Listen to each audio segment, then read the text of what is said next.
Tribunal Colegiado en Materia Penal del 11º Circuito en Morelia, Michoacán.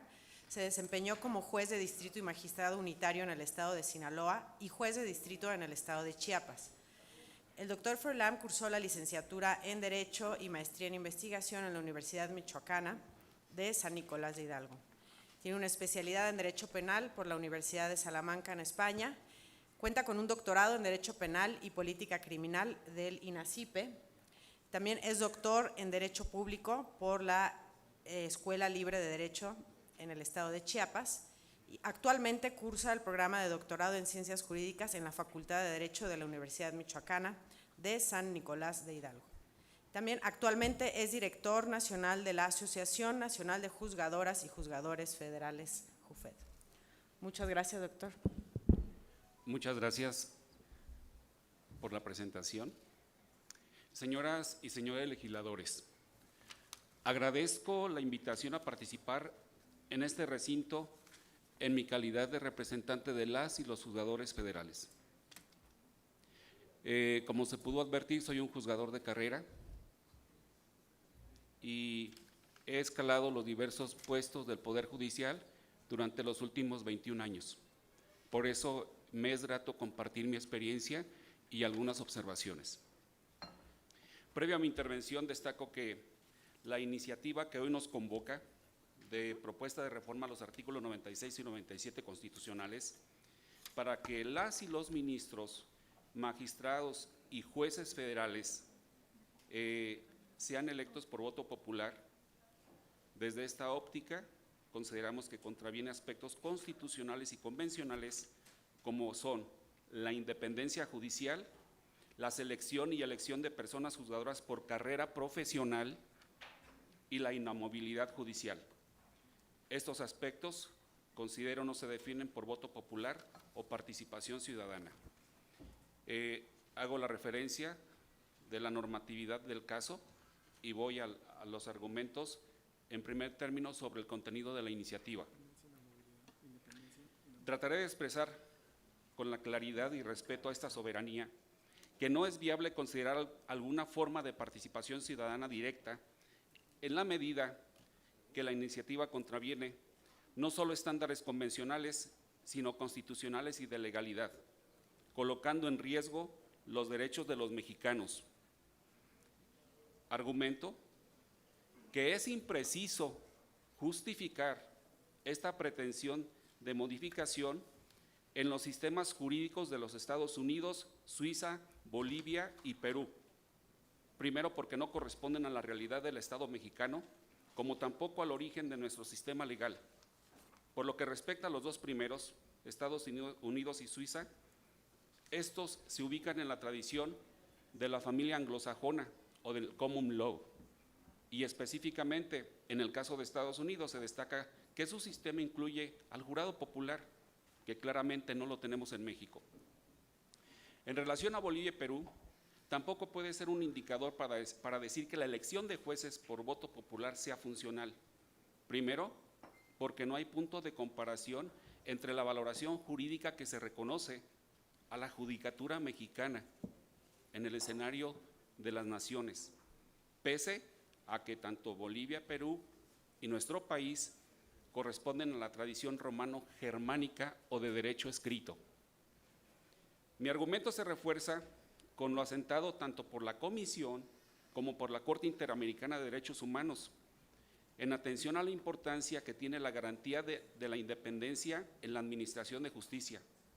Esto como presupuesto para el cumplimiento de las normas del debido proceso, lo cual, subrayo, no se garantiza por cuestión ciudadana, partidista o vía de elección popular. Por el contrario, destaco la tendencia generalizada en Iberoamérica es la de cumplir con los parámetros convencionales y constitucionales en la designación de las altas magistraturas, como hoy se hace en México. Así, patentizo, entre otros países que lo atienden de esta manera, Colombia, Brasil, Argentina, Uruguay, Ecuador, Costa Rica, Panamá, Guatemala, Chile y, por supuesto, España, Italia, Francia y Alemania.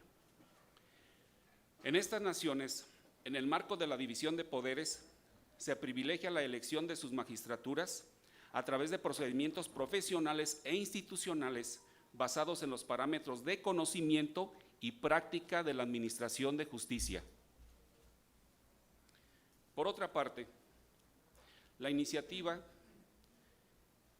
consideramos que contraviene lo dispuesto en el párrafo séptimo del artículo 100 constitucional, así como esas cuestiones de estándares convencionales previstos en el artículo 10 de los principios básicos relativos a la independencia de la Judicatura de Naciones Unidas y 75 de las garantías para la independencia de las y los operadores de justicia emitido por la Corte Interamericana de Derechos Humanos, que ordenan que las personas seleccionadas para ocupar tales cargos judiciales, aparte de su integridad e idoneidad, tendrán la formación y las calificaciones jurídicas apropiadas, con base en el mérito personal y su capacidad profesional.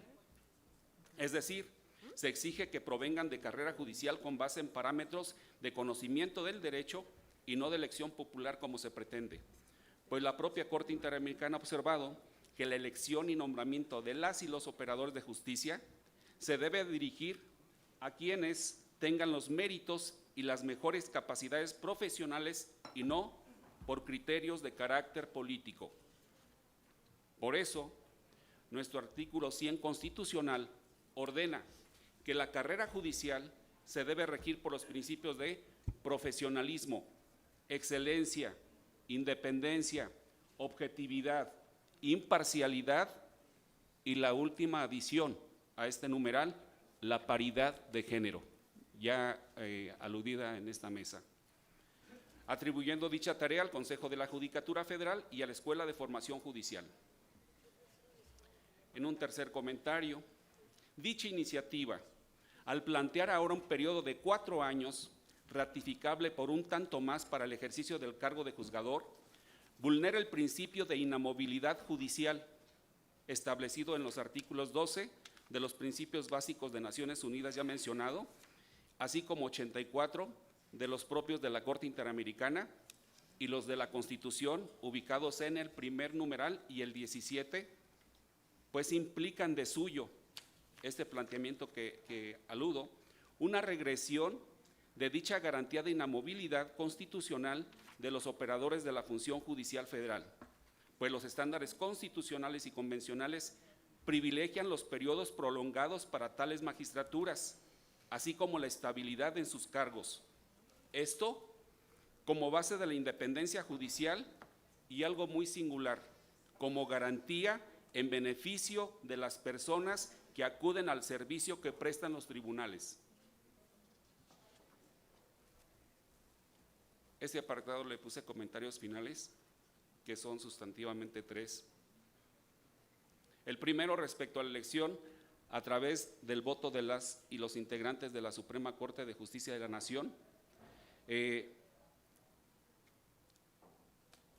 Aparte de que no existe precedente histórico objetivo, pues si bien tales cargos los refirió la Constitución del 57 como electivos, ello era de manera indirecta a través de juntas electorales, cuyos integrantes de estas juntas se elegían por los ciudadanos a través del voto, pero no era el voto popular directo en razón de los candidatos a lo que en aquel momento se decía magistrados, no eran ministros. Es decir, los magistrados, entre comillas, no eran elegidos por voto popular directo. Tan es así que en su artículo 96 de esa norma fundamental decía, su elección será indirecta en primer grado, en los términos que disponga la ley electoral.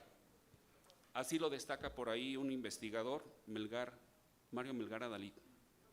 Pese a lo anterior, se advierte que en el actual procedimiento de designación de ministras y ministros de la Corte, si bien no deriva de un ejercicio de democracia directa o de participación ciudadana, sí se verifica en forma indirecta a través del ordenado en el 96 constitucional, que atribuye la facultad al Senado de la República de designar a las y los integrantes del máximo tribunal de una terna que le propone el presidente de la República.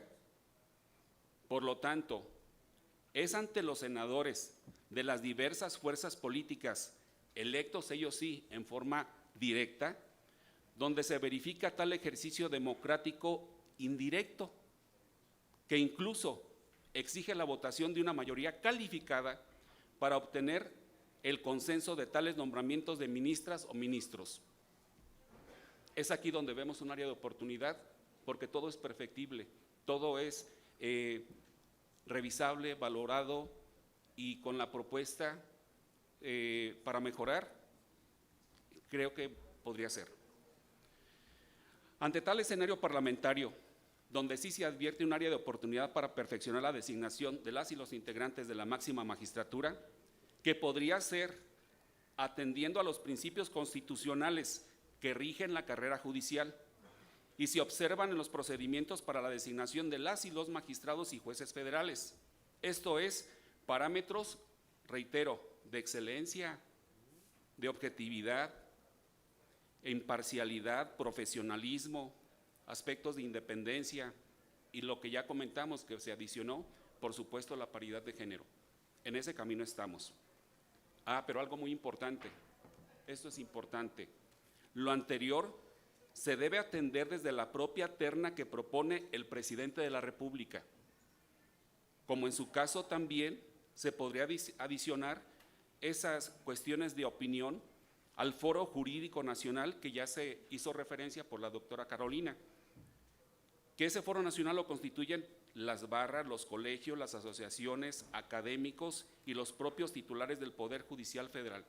¿Quién más para conocer los perfiles que quienes ejercen la abogacía en términos generales? De tal forma que sean los perfiles más probos, eficientes y competentes en el conocimiento y práctica del derecho quienes integren las o la terna para llegar al más alto tribunal. No omito manifestar que las y los juzgadores federales somos los primeros, los que hoy constituimos ese grupo de los 1,700 personas en la función judicial federal, somos los primeros interesados en que sean los perfiles más calificados quienes forjen las líneas de jurisprudencia a seguir y revisen nuestras resoluciones en la última instancia constitucional. Lo contrario, pone en riesgo no solo el prestigio destacado de la jurisprudencia nacional, sino la credibilidad en el sistema jurídico mexicano en su conjunto y, por consecuencia, los derechos de las y los mexicanos.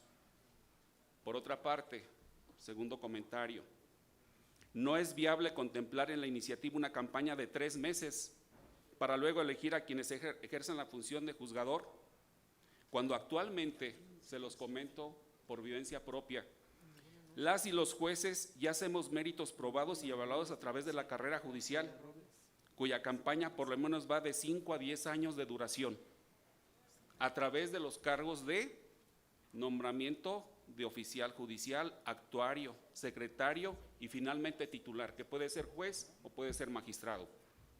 Me detengo en esto último,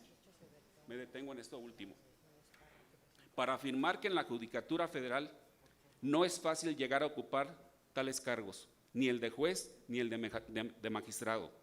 ¿Por qué digo en la Judicatura Federal? Porque los procedimientos de los estados son diferentes.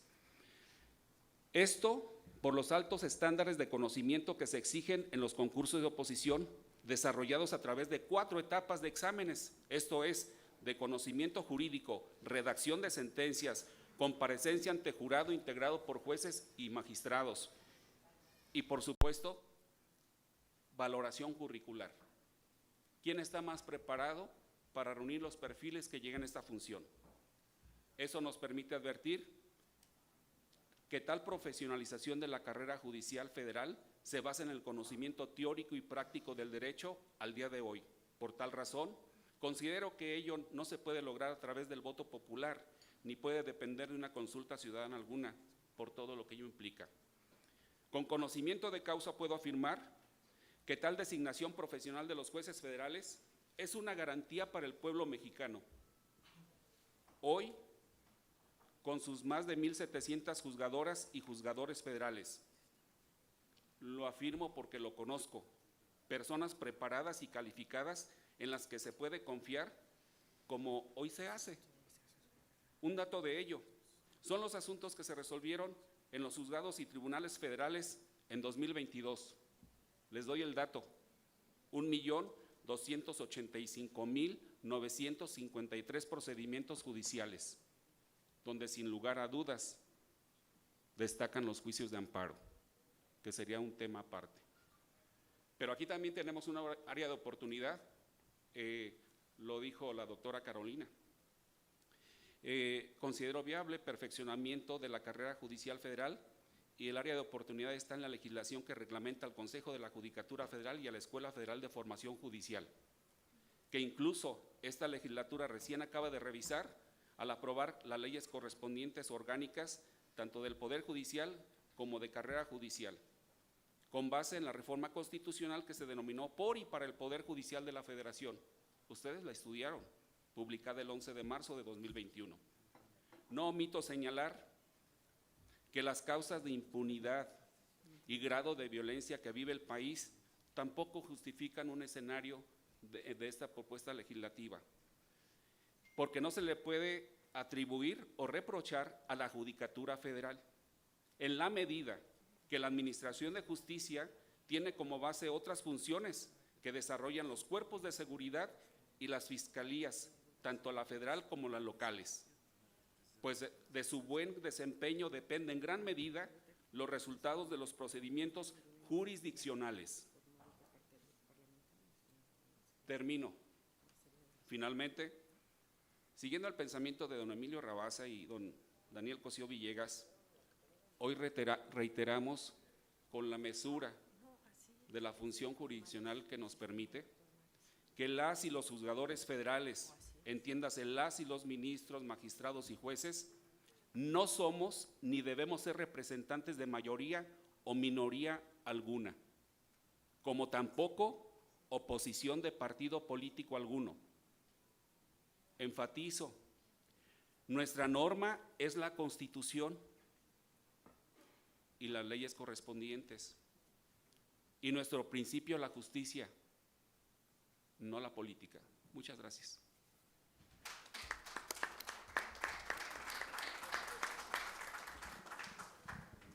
Gracias por sus manifestaciones, doctor Froilán Muñoz. Solamente dos precisiones por hechos para nuestra audiencia. La primera, quienes aquí estamos presentes como legisladores formamos parte de la 65ª legislatura que dio inicio en septiembre del año 2021. Si la reforma que usted menciona fue publicada en marzo del 2021, fue objeto de estudio de la anterior legislatura. Por otra parte, no existe en este momento una iniciativa a nombre del grupo parlamentario de Morena o respaldada por el conjunto de los legisladores, sin que esto viole la libertad de cada legislador de presentar la propia. Muchas gracias. Muchas gracias, diputado Hamlet. Seguimos con la siguiente participación